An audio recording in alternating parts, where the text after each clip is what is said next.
if that's the process part, it turns out the other side, which is the prefab units, is a whole new economic driver that we can have in our community if the process was easy.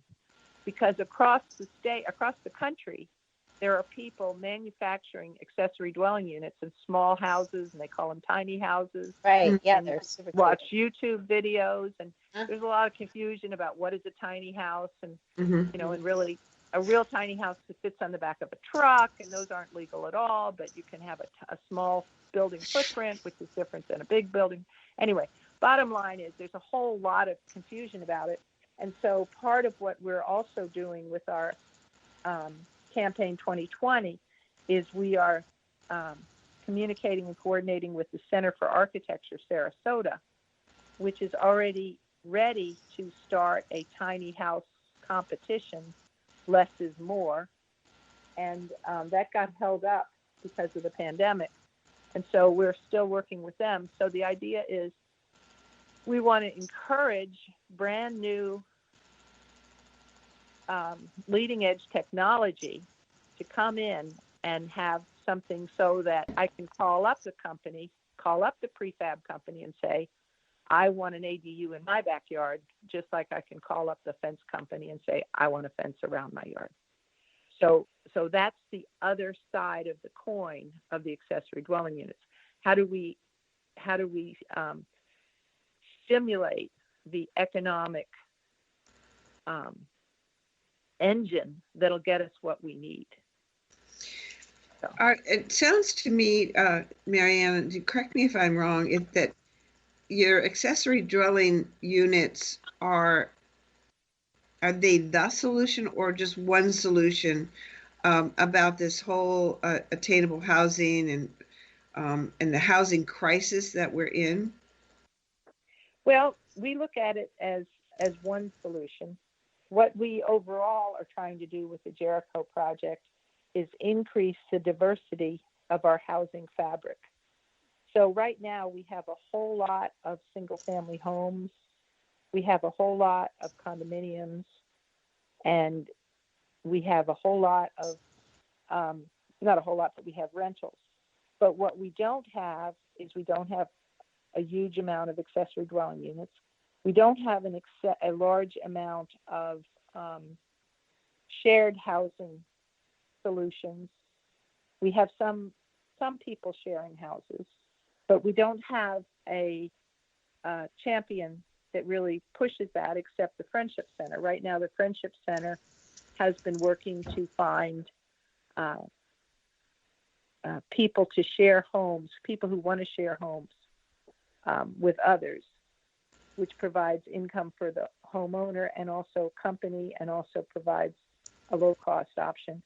Another kind of housing type that we'd like to see is we'd like to see co-housing or pocket neighborhoods, which are communities of, say, 12 to 22 people, where everyone has a small footprint home and then a large community amenity area where you might have dinners every night, and you might have a shared craft room and shared workshop and so on. So that's a co-housing community or a pocket neighborhood. And we don't even have zoning districts that allow that in our areas. They do have them in like Colorado and California. And then another type is to really just go in and encourage local governments to begin approving small, very small lot subdivisions, which are essentially the old mobile home park, but not a park, because a park is where one person owns maybe 200 lots. But a small subdivision lot is where each person would own their very own lot. And then that way you can't have your monthly rentals go up and up and up. Right now, our monthly rentals in mobile home subdivisions are around $1,000 a month. And that's without the housing type itself. So again, that which could be affordable isn't affordable. Does this all It's relate because to of the zoning, ownership. Marianne? It all relates to zoning.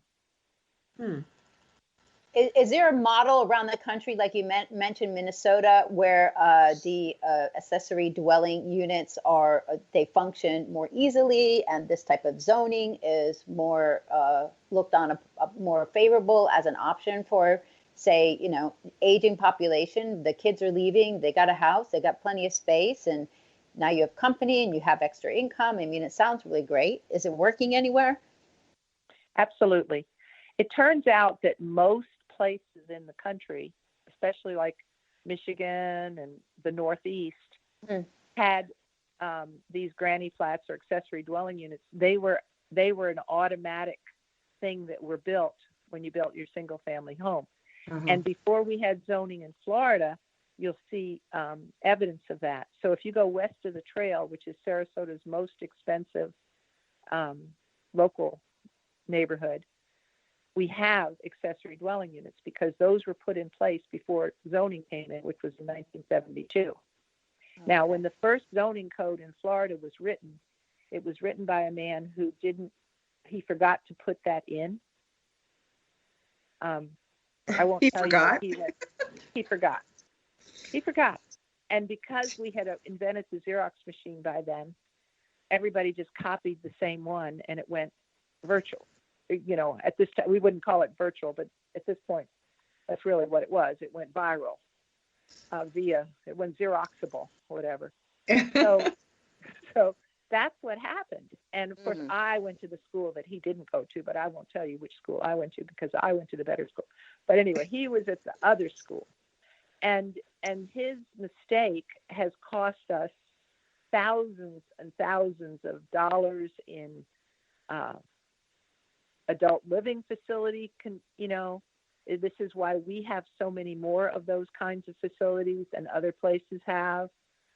It's disrupted our social lives, and now after the pandemic, I know that you all must share my same thought that, put me in a prison before you put me in a nursing home, because I'm not going. Yeah.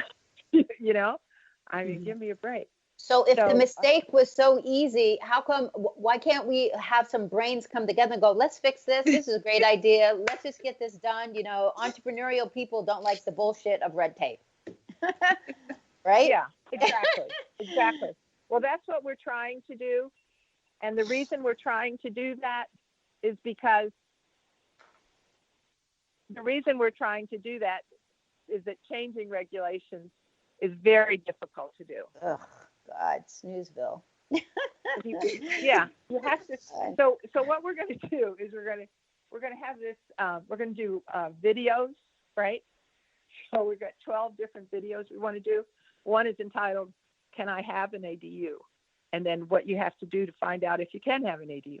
And then we're going to have some videos which we're going to call experiential YouTube videos, where we're going to take someone who's ready to have a YouTube. Or ready to have an accessory dwelling unit. And we're going to film them going into each one of the local governments and trying to get the permits that they need to do to get it. And so anyway, we figure that by shining the light, it's going to kind of clean up the act, And I hope so. Yeah, and Northport is very interested in having accessory dwelling units. And, they're now the largest. Or they and Cape Coral, I guess, are both competing for huge. Their population are increasing crazy. They're really increasing. I'm so sorry. We've run out of time, Mary Ann, and we love having you on the show. Learning about issues like this. It's people's incomes are getting pinched, so this is going to be more important. So. Let the listeners know where they can learn more about the Jericho project. I'm sure you're going to put the videos up there when they come out, or just have information. Absolutely. The Jericho Project, FL.org. Great. And you'll look for the Helpful, Hopeful Housing Summit on YouTube also. Excellent. Thank you so much. Thank you very much. Thank you for having me. Sure. Take care. Bye-bye. Thanks for tuning into our show on societybitesradio.com. Don't worry if you've missed a show. You can find them all on our website at SarasotaHolisticChamberofCommerce.com.